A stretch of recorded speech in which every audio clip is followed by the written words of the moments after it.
जय हिंद दोस्तों, मैं रवि भावना IAS में आपका बहुत बहुत स्वागत करता हूं। हम लोग आज चंद्रमा के बारे में पढ़ेंगे। हम लोग वर्ल्ड ज्योग्राफी पढ़ रहे थे, जिसमें हमने पिछले वीडियो पे सूरज के बारे में देखा था। आज हमारा नया टॉपिक क्या है? चंद्रमा, मून के बारे में पढ़ेंगे। ये वही मून है जो हमें बचपन में चंदा मामा नज़र आता है और जवानी में सनम नज़र आता है ना। हालांकि जैसा इसका नाम है वैसा ऐसा कुछ है नहीं कि हम जितना इसके बारे में आज तक पढ़ा है।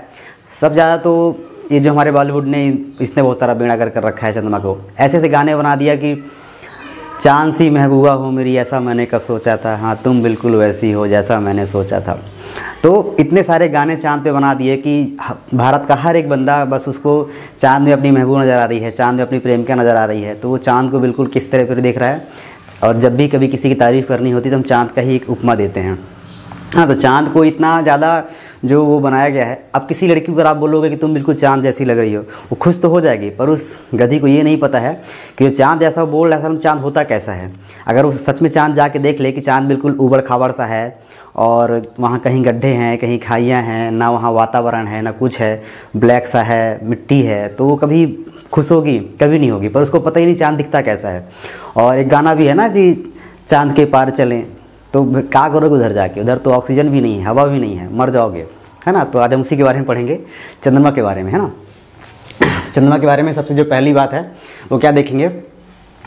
देखिए, चंद्रमा जो है वो हमारे पृथ्वी का एकमात्र उपग्रह है। जो चंद्रमा है वो हमारे पृथ्वी का एकमात्र उपग्रह, प्राकृतिक उपग्रह।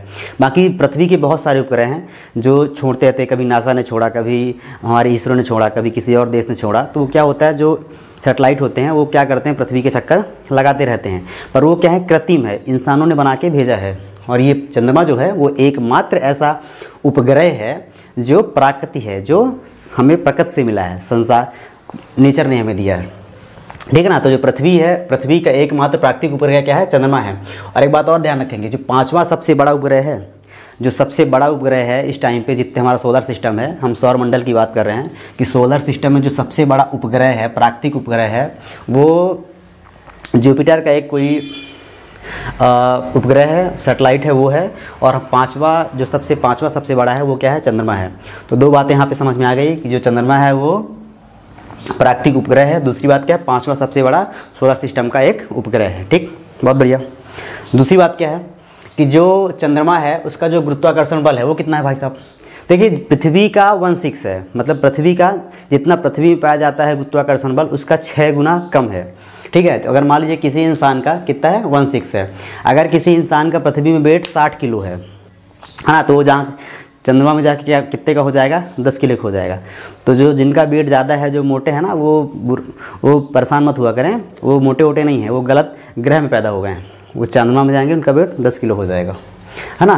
तो ये जो गुरुत्वाकर्षण बल है वो कितना है? 1/6 है, कि 6 गुना कम। अगर आप चंद्रमा पे जाओगे तो आपको बड़ा सा हल्का महसूस होगा। आप वहाँ उछल कूद करोगे तो पूरा आपका एकदम बहुत कंफर्ट होगा, है ना। तो ये इसका गुरुत्वाकर्षण का बल बहुत कम है चंद्रमा का, है ना। और तीसरी बात क्या है कि पृथ्वी से दूरी कितनी है भाई साहब? जो हमारा चंद्रमा है इससे जो पृथ्वी की दूरी है, ये अप्रॉक्स एक रफ फिगर की हम बात कर रहे हैं। रफ फिगर कितनी है? 3,84,400 किलोमीटर। ये एक रफ फिगर पे है, ये कॉमन जितनी मान जाती है 3,84,400 किलोमीटर। ये एक इसकी मोटी मोटी एक दूरी है हमारे पृथ्वी से लेके चंद्रमा तक की। अब देखिए, एक यहाँ पे 2 पॉइंट और आते हैं। एक होता है अपोजी और एक होता है पैरगी। अब देखिए, अपोजी क्या होता है?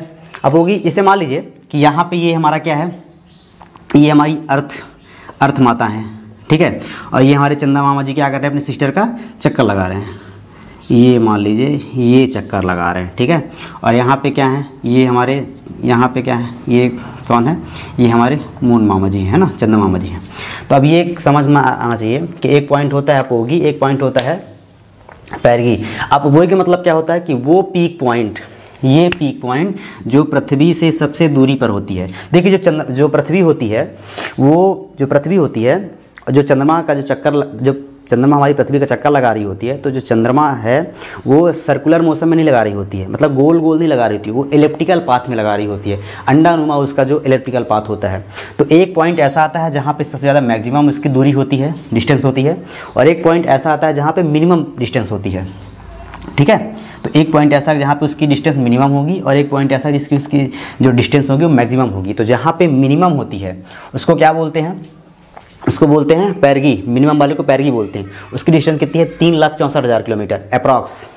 और जो मैक्सिमम होती है, जहाँ पे सबसे ज़्यादा होती है, उससे क्या कहते हैं अपोगी, वो होता है 4,60,000। ये भी क्या है किलोमीटर, ये क्या है अप्रॉक्स है ना। तो ये हम समझ गए कि 2 पॉइंट होते हैं चंद्रमा और पृथ्वी के बीच में, है ना। एक बार चंद्रमा सबसे पास होगी पृथ्वी के और एक बार सबसे दूर होगी, ठीक है। अब देखते हैं अगला पॉइंट क्या देखते हैं। अब देखिए चंद्रमा में क्या है, एटमॉस्फेयर नहीं है। जैसा मैंने ही बताया कि ना वहाँ पे हवा है, वहाँ पे कोई खुद का चंद्रमा कोई एटमॉस्फेयर नहीं है, उसका कोई वायुमंडल नहीं है, ना वहाँ पे कोई गैस है, ना ही पे वहाँ पे कोई ऐसी ऑक्सीजन है जिससे हम वहाँ पे जाके सुरक्षित रह पाएँ, है ना। तो वहाँ पे कोई एटमॉस्फेयर भी नहीं है और कोई साउंड भी नहीं है। अब देखिए साउंड को ट्रेवल करने के लिए क्या होता है, एटमॉस्फेयर की ज़रूरत पड़ती है। अगर एटमॉस्फेयर नहीं होगा तो अब मैं जब कुछ बोल रहा हूँ तो वो आगे तक नहीं पहुँच पाएगा, क्योंकि जो हमारे ध्वनि तरंगे हैं उनको आगे तक पहुँचने के लिए एक माध्यम की ज़रूरत होती है जो चंद्रमा में नहीं है। तो चंद्रमा में अगर आप कुछ चीज़ बोलोगे, कोई चीज़ अगर बज रही है सुनाई, तो सुनाई ही नहीं देगी, क्योंकि वो आगे तक ट्रेवल ही नहीं कर पाएगी, है ना। और ना ही खुद का प्रकाश है। एक चीज़ हमने क्या समझा कि ना ही यहाँ पे एटमॉस्फेयर है, ना ही खुद का इनका वातावरण है, और ना ही यहाँ पे कोई साउंड सुनाई देती है। और तीसरी बात क्या है, खुद का प्रकाश भी नहीं है चंद्रमा में। देखिए जो हमारी पृथ्वी है, पृथ्वी में प्रकाश आता है सूरज से। सूरज एक आग का गोला है जो हीलियम और हाइड्रोजन से मिलकर बना होता है। जब वो जलता है उसमें ऊष्मा निकलती है, गर्मी निकलती, प्रकाश निकलता है, तो प्रकाश पृथ्वी तक आता है, हम उसको देख पाते हैं। सेम कंडीशन होती है चंद्रमा के साथ। जब सूरज जलता है तो प्रकाश कहाँ पहुँचता है, चंद्रमा में, और चंद्रमा से रिफ्लेक्ट होकर कहाँ पे आता है, पृथ्वी में आता है। तो चंद्रमा का अपना कोई प्रकाश नहीं है, ना ही कोई गर्मी है। वो क्या करते हैं, जो हमें दिखाई देता है चंद्रमा, वो जो जलता है चंद्रमा के टाइम पे, पूर्णिमा के टाइम पे, पूर्णमासी के टाइम पे, वो क्या होता है, उसका जो रिफ्लेक्शन होता है वो हम तक आता है। तो चंद्रमा का अपना कोई प्रकाश नहीं होता, अपना कोई वातावरण नहीं है, ना उसमें कोई साउंड है। जो उसका प्रकाश है चंद्रमा का, वो कहाँ से आता है, सूरज से आता है। जो सूरज की किरणें वहाँ टकरा के पृथ्वी तक आती हैं, वही दिखाई देती हैं, तो हमें लगता है कि यहाँ पे प्रकाश है ना। यही इसकी कहानी है। तो सूरज चंद्रमा का नाम ही कोई प्रकाश है, कुछ नहीं है, ठीक। आइए अगली बात देखते हैं। अब देखिए आपने कभी जब देखा होगा, हम तो अक्सर जब बचपन में थे तो हम तो बड़ा देख परेशान रहते थे कि मैंने कई बार अपनी मम्मी से पूछा भी कि यार ये जो चंद्रमा दिख रहा है, इसमें जो ब्लैक स्पॉट दिख रहे हैं, ये क्या है, ये जो मतलब ब्लैक चीज़ दिख रही बीच में। तो किसी ने बता दिया कि वो अशोक का पेड़ है, उसके नीचे माँ सीता बैठी हुई हैं। ऐसी मतलब कहानियाँ लोग बोलते हैं। पर जब हम बड़े हुए और उसको और गहराई से पढ़ा हमने, तो जब साइंस पढ़ा तो चला पता कि जो चंद्रमा है वहाँ क्या है, बड़े बड़े गड्ढे हैं, बहुत बड़ी बड़ी खाइयाँ हैं, और उसके बगल में बहुत बड़े बड़े पर्वत हैं। तो जैसे गड्ढे भी हैं, पर्वत भी हैं। तो जब सूरज, मान लीजिए यहाँ पे पर्वत है, अब सूरज का प्रकाश जैसे पड़ रहा है, तो जो पर्वत होगा इसकी परछाई कहाँ पड़ेगी, आगे पड़ेगी। तो जहाँ परछाई पड़ेगी वहाँ पे क्या दिखेगा, ब्लैक दिखेगा, परछाई काली होती है। तो जब हम पृथ्वी से देख रहे होते हैं, तो जब पर्वत के बगल में जो हिस्सा बचा होगा, जहाँ पे परछाई पड़ रही होगी, और जहाँ पे गड्ढे होंगे, तो गड्ढे वाला हिस्सा और परछाई वाला हिस्सा दोनों ही क्या दिखेगा, ब्लैक दिखेगा। तो क्या होता है कि जहाँ पे वो परछाई पड़ रही होती है उस पर्वत की, तो वो हमें यहाँ से दिखता है, तो यहाँ से क्या दिखता है, परछाई दिखती है। तो हमें क्या लगता है कि वहाँ पे कोई चीज़ ऐसी है जो बचपन में बताया जाता है, पर ऐसा कुछ नहीं है। तो वो जो काले धब्बे दिखते हो, क्या वहाँ बहुत बड़े बड़े पर्वत है और बहुत बड़ी बड़ी खाइयाँ हैं, ठीक है, वही चीज़ दिखती है हमें। और ठीक है, इतना हो गया। एक अगली बात क्या है, देखिए चंद्रमा पर जाने वाले पहले व्यक्ति कौन थे। देखिए अब तो लोग चंद्रमा में पहुंच गए हैं। अभी हाल ही में हमने भारत ने एक बहुत बड़ा कीर्तिमान रचा। हमने अपने चंद्रयान 3 को सफलतापूर्वक चंद्रमा पे लैंड कराया, जो कि विश्व का चौथा देश है जो चंद्रमा पे पहुंचा, और विश्व का पहला देश जो साउथ पोल पे लैंड किया है ना। तो पर उससे पहले भी लोग चंद्रमा पे गए हैं। तो पहले व्यक्ति कौन थे जो चंद्रमा पे गए थे, उनका नाम था नील आर्मस्ट्रॉन्ग। नील आर्मस्ट्रॉन्ग ऐसे व्यक्ति थे जो कि चंद्रमा पे जाने वाले पहले व्यक्ति थे। वो ऐसे जिन्होंने पहला अपना कदम रखा चंद्रमा पे, उनका नाम था नील आर्मस्ट्रॉन्ग। और उनके साथी थे जो उनका विमान, जो उनका यान चला रहे थे, पायलट भी थे, उनका क्या नाम था, बज़ एड्रिन सेकंड पर्सन थे। तो ध्यान रखेंगे, कई लोगों को इनके बारे में नहीं पता होगा क्योंकि ये सेकंड थे। इससे एक बात सीखने को मिलती है कि संसार किसको याद रखता है, जो कोई पहला काम करता है। जब आप कोई पहली बार ऐसा कोई अपने जीवन में काम करोगे समाज में, दुनिया के लिए, उसे लोग याद रखेंगे। सेकंड वाले को इतना कोई ध्यान नहीं देता है। तो पहले व्यक्ति कौन थे, नील आर्मस्ट्रॉन्ग थे, जो चंद्रमा पे अपना पहला पाँव रखा था, पहली बार लैंड किए थे। और दूसरे व्यक्ति कौन थे, बज़ एड्रिन थे। और ये कब गए थे भाई साहब, ये गए थे, ये अमेरिका का एक मिशन था जिसे क्या नाम दिया गया था, अपोलो 11। अमेरिका का एक मिशन था जिसका नाम था अपोलो 11। ये कब गया था, ये जुलाई 2000 ये गया था 1969 को गया था, 1969 को गया था। ये मिशन, जो कि 20 जुलाई को वहाँ पहुँच गया था चंद्रमा में, और 21 जुलाई के लोग वहाँ चंद्रमा में अपना लैंड किए, पाँव रखे, है ना। 20 को पहुँच गए थे, पर 21 तारीख को क्या किया इन्होंने, लैंड किया चंद्रमा में। तो हम क्या मानते हैं कि 21 जुलाई 1969 को अपोलो 11 द्वारा 2 व्यक्ति पहुँचे। इन पहला नाम था नील आर्मस्ट्रॉन्ग और दूसरे क्या था, बज एड्रिन। ये 2 व्यक्ति थे जो चंद्रमा में पहली बार गए थे। और पहला किसको हम मानते हैं, नील, क्योंकि यही जो पहली बार अपने यान से गुजर के चंद्रमा पे पाँव रखे थे, है ना। तो पहले को याद रखते हैं, सब ध्यान रखिएगा, इसी हर काम पहले ही करना है, ठीक है। अब अगली बात क्या है, अब देखिए चांद की परिक्रमा। अब देखिए किसी भी चीज़ की 2 तरह की परिक्रमाएं होती है। एक होती है घूर्णन गति, जो हम खुद से, मान लीजिए मैं ये आपस में घूम रहा हूँ, है ना, तो ये क्या हो गई, मेरी घूर्णन गति हो गई।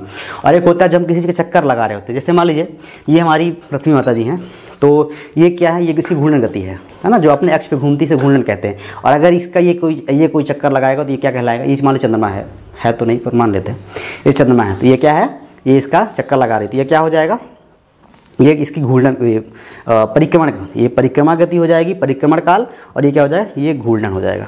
अपने अक्ष में घूमने को घूर्णन कहते हैं और किसी की परिक्रमा लगाने को परिक्रमण कहते हैं, ठीक है। तो चंद्रमा की दोनों ही गति, चाहे वो घूर्णन हो चाहे वो परिक्रमण, दोनों ही क्या होती है, 27 दिन की होती है। इसीलिए आपने देखा होगा हमें जो चंद्रमा होता है वो एक ही तरह दिखता है। बचपन से हम वही चंद्रमा का शेप देखते आ रहे हैं, उसके पीछे एक बहुत कहानी है, वो एक साइड से दिखता है हमें, है ना। तो जो उसकी दोनों ही गति हैं उसका सेम टाइम है, वो एक उसी टाइम पे अपने चक्कर पे लगाती है, वही टाइम उसका क्या है, पृथ्वी घूमने का भी टाइम है। बात समझ में आ गई। अब भैया अगली बात क्या है, चांद पर अब तक खोजे गए जो तत्व हैं। भाई चांद पर इतने लोग गए, इतनी रिसर्च हुई, आज कब से चांद पर रिसर्च चल रही है, तो कितने लोग गए, उन्होंने क्या क्या ढूंढा। भैया 3 चीज़ यहाँ पे बहुत ज़्यादा, मतलब 3 चीज़ों यहाँ पे मिलने की पुष्टि की गई है। पहली क्या है, सिलिकॉन मिला, इधर मिला आयरन, इधर क्या मिला, और मैग्नीशियम मिला, है ना। तो ये 3 तत्व ऐसे हैं जो अभी तक यहाँ पे इसकी पुष्टि हो चुकी है कि ये 3 तत्व क्या है, यहाँ पे मिले हैं चंद्रमा पे, ये 3 तत्व को खोजा गया है ना। अब देखिए अगली बात क्या है, और गैलीलियो एक ऐसे व्यक्ति थे, जो गैलीलियो साहब थे, ये बहुत बड़े साइंटिस्ट थे ना। तो ये ऐसे व्यक्ति थे जो पहली बार जिन्होंने चंद्रमा का अध्ययन किया था। इन्होंने क्या किया, ये चंद्रमा को ऑब्जर्व करने वाले, अध्ययन करने वाले, उसके बारे में समझने वाले पहले व्यक्ति थे, है ना। कौन, गैलीलियो साहब, यही व्यक्ति थे जिन्होंने पहली बार चंद्रमा के बारे में थोड़ा बहुत समझा, लोगों को बताया। जिसे आप चंदा मामा कहते हो, वो चंदा मामा नहीं है, वो क्या है, वो एक पृथ्वी की तरह क्या है, एक उपग्रह है, पृथ्वी का एक उपग्रह है, वो भी एक सैटेलाइट है, ठीक है। अब देखिए यहाँ तक हमने समझ लिया, हम 2 कॉन्सेप्ट और समझ लेते हैं। एक क्या होता है, अमावस्या। एक होता है अमावस्या जिसे हम न्यू मून के नाम से जानते हैं, और एक होता है क्या, फुल मून। फुल मून का मतलब होता है पूर्णिमा के दिन जो पूर्णमासी आती है, और न्यू मून का मतलब होता है अमावस्या। अब देखिए अमावस्या की बात समझ लेते हैं। अमावस्या कब होती है, जब जिस दिन हमें चाँद बिल्कुल नहीं दिखाई दे रहा होता है, उस दिन अमावस्या होती है। उस दिन होता क्या है, कैसे ही चीज़ें कंडीशन होती हैं कि हमें चाँद दिखाई ही नहीं दे रहा है। देखिए कंडीशन अब बनती है कि जब एक तरफ क्या होती है, पृथ्वी होती है हमारी, और पृथ्वी, अब बीच में क्या होता है, चंदा मामा जी होते हैं, चंद्रमा होती है, और सामने क्या होता है, सूरज होता है। सूरज और पृथ्वी के बीच में जब चंद्रमा फंस जाती है, सूरज और पृथ्वी के बीच में क्या फंस जाती है, चंद्रमा। सूरज, और ये सूरज है, ये पृथ्वी है, बीच में क्या फंस गई, चंद्रमा फंस गई। तो क्या होता है कि जब ये यहाँ पे फंस गई तो सूरज का जो प्रकाश है वो चंद्रमा तक गया और लौट गया, रिफ्लेक्ट हो गया। सूरज का प्रकाश चंद्रमा में पड़ा और लौट गया, पृथ्वी तक नहीं पहुँच पाया।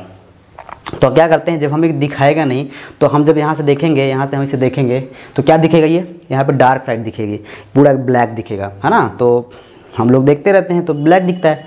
तो ये क्या है, ये कब कंडीशन है, अमावस की रात पे क्या होता है कि हमें चंद्रमा नहीं दिखाई देता है, क्योंकि जो सूरज की किरणें चंद्रमा पे पड़ती हैं वो रिफ्लेक्ट हो जाती हैं, वो दूसरे डायरेक्शन में, वो एकदम सामने पड़ जाता है, एकदम बीच में पड़ जाता है, तो पृथ्वी से नहीं दिखता है। तो उस दिन क्या होता है, अमावस्या आ जाती है, ठीक है। देखते हैं फुल मून, ये न्यू मून था, ये फुल मून। फुल मून पे क्या होता है, पूर्णमासी होती है, पूर्णिमा का दिन आता है, जिस दिन हमें पूरा चांद दिखता है, गोल सा, है ना। तो बड़ा अच्छा लगता है, उस दिन पूरा उंजेला रहता है। तो उस दिन क्या कंडीशन बनती है, देखिए उस दिन क्या होता है कि जो पृथ्वी होती है, जो पृथ्वी होती है, जो उसका एंगल थोड़ा सा बदल जाता है। मतलब कि ये सूरज है, ये चंद्रमा जी हैं, और ये पृथ्वी जी हैं, है ना। तो सूरज का जो किरण है वो पृथ्वी चंद्रमा में पड़ा, और चंद्रमा से रिफ्लेक्ट होकर कहाँ पड़ा, पृथ्वी में पड़ा। तो पूरी तरह से बढ़िया दिखा हमको, जब पूरा चांद यहाँ तक पूरा भरा भरा दिखा, यहाँ तक पूरा इसकी किरण पड़ी, और इधर से घूम के पहुँची कहाँ, पृथ्वी पे। तो पृथ्वी से हमको पूरा दिखा। तो हम उसने क्या बोले, हाँ भैया आज क्या है, आज पूर्णमासी का दिन है। तो जब क्या होता है कि चंद्रमा पृथ्वी कहीं बीच में और थोड़ा सा उसका एंगल जब बदल जाता है तो क्या दिखता है हमें, उस दिन पूर्णमासी होती है। जिस दिन सूरज की किरणें इधर पड़ी चंद्रमा में और चंद्रमा सीधे कहाँ पड़ी, पृथ्वी में, तो पूरा चंद्रमा में साफ साफ दिखाई देता है ना। तो उस दिन क्या होता है, पूर्णमासी होती है। और एक छोटी सी बात और समझ लेते हैं, बहुत छोटी सी बात है कि कैसे पड़ता है सूर्य ग्रहण, कैसे पड़ता है चंद्र ग्रहण। देखिए इसी कंडीशन में पड़ता है चंद्र ग्रहण, वो सूर्य ग्रहण। ये जो न्यू मून वाला कॉन्सेप्ट है आपने अधिकांश देखा होगा, जब भी कभी भी संसार में सूर्य ग्रहण पड़ेगा वो अमावस्या के आसपास ही पड़ेगा। बहुत पॉसिबिलिटी है कि अमावस्या को ही पड़ जाए, उसके आसपास ही पड़ता है, बहुत पॉसिबिलिटी अमावस्या को ही पड़ जाए। तो क्या होता है, जैसे मान लीजिए सूरज है, ये पृथ्वी है, जब पृथ्वी से हम सूरज को देख रहे होते हैं तो बीच में क्या पड़ जाता है, बीच में पड़ता है चंद्रमा। जब चंद्रमा की परछाई कहाँ पड़ती है, सूरज में पड़ती है। तो जैसे अगर यहाँ से कोई चीज़, यहाँ से हम सूरज को देखेंगे, अब बीच में चंद्रमा पड़ जाएगा तो हमें चंद्रमा उतना हिस्सा नहीं दिखाई देगा। मान लीजिए चलिए बड़ा सा है, मान लीजिए हम क्या मानते हैं कि ये क्या है, बड़ा सा हमारा सूरज भैया है। तो सूरज जब बड़े हैं तो मान लीजिए इतने हिस्से में ये चंद्रमा का परछाई आ गया, इतना तो दिख रहा है हमको, तो जितने हिस्से में दिख रहा है उतना हमें कटा दिखेगा सूरज। अगर आपने कभी सूर्य ग्रहण देखा होगा तो कभी कभी बीच में कटा दिखता है। तो कटा क्या दिखता है, जितने में परछाई पड़ जाती है किसकी, चंद्रमा की, उतना हमें कटा दिखता है। तो वही को क्या बोलते हैं, सूर्य ग्रहण बोलते हैं। जब क्या होता है, जब बीच में आ जाता है चंद्रमा, जब पृथ्वी और सूरज के बीच में चंद्रमा फंस जाता है, उसे ही बोलते हैं क्या बोलते हैं, सूर्य ग्रहण बोलते हैं। ठीक है, बात खत्म हुई। आइए अब समझ लेते हैं कि चंद्र ग्रहण कैसे पड़ता है। हमने भी क्या समझा कि न्यू मून अमावस्या के दिन क्या पड़ता है, सूर्य ग्रहण पड़ता है, और फुल मून पूर्णिमा के दिन क्या पड़ता है, चंद्र ग्रहण पड़ता है। देखिए चंद्र ग्रहण क्या होता है कि सूरज और चंद्रमा के बीच में क्या आ जाती है, पृथ्वी आ जाती है। तो जो सूरज की किरणें हैं जब चंद्रमा तक नहीं पहुंच पाती, जब बीच में क्या फंस जाता है, पृथ्वी फंस जाती है। मान लीजिए वहाँ से सूरज की किरणें निकली, अब बीच में पृथ्वी है, इधर चंद्रमा है, तो जब चंद्रमा तक पहुँच ही नहीं पाएंगी सूरज की किरणें तो हमें दिखाई ही नहीं देगा। और जब दिखाई नहीं देगा तो हमें क्या, उस दिन क्या होगा, उस दिन चंद्र ग्रहण की स्थिति बनेगी, है ना। और अगर कुछ हिस्सा दिखाई भी दे रहा है, जितने में उसके प्रकाश पड़ेगा उतना दिखाई देगा, जितना नहीं पड़ेगा उतना नहीं दिखाई देगा। तो उसी को क्या बोलते हैं, चंद्र ग्रहण, है ना। तो मोटी मोटी बात क्या है कि जब सूरज और चंद्रमा के बीच में क्या पड़ जाता है, पृथ्वी आ जाती है, तो उस दिन क्या पड़ता है, चंद्र ग्रहण पड़ता है। जब पृथ्वी और सूरज के बीच में क्या पड़ जाता है, मून आ जाता है, तो उस दिन क्या पड़ता है, सूर्य ग्रहण पड़ता है ना। तो ये दो कॉन्सेप्ट थे। तो बस इतना ही आज के लिए। तो आज के लिए बहुत बहुत धन्यवाद।